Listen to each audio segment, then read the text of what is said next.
Ang ating devotion mula sa kasama ni Jesus ay pinamagatang biyaya sa pagdadalamhati.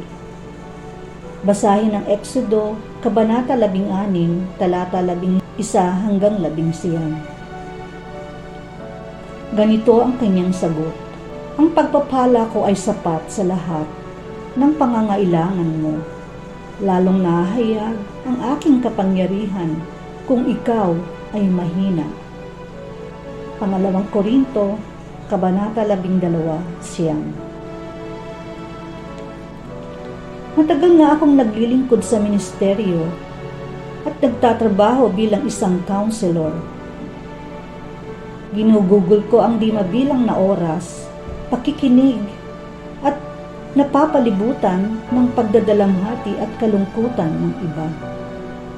Ngunit ibang-iba ang aking naranasan nang pumanaw ang aking ina at dumating ang dalamhati sa aking sariling tahanan.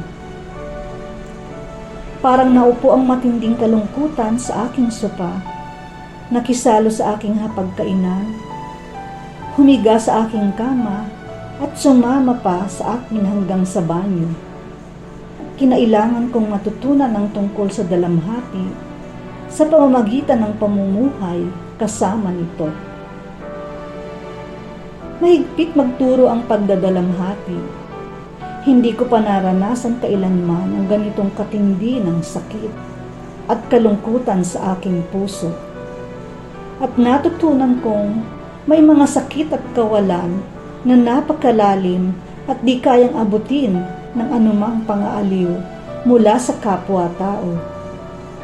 Kahit anong salita at yakap ay hindi sapat, kaya ang dalamhati ay parang pader na naghihiwalay sa atin sa ibang tao.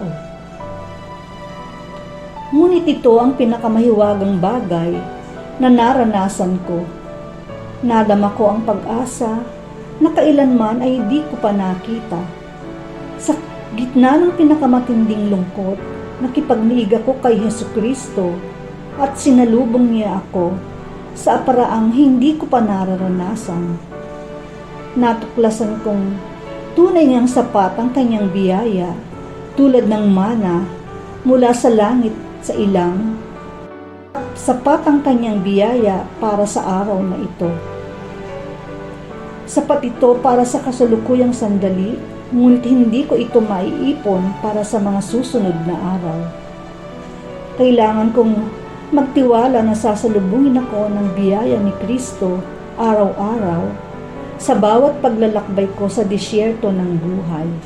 At hanggang ngayon, sa bawat pagkakataon, naroon ang biyaya at ito'y laging sapat. Ipapanalangin po natin ang isang taong namatayan ng magulang. Tayo po ay manalangin.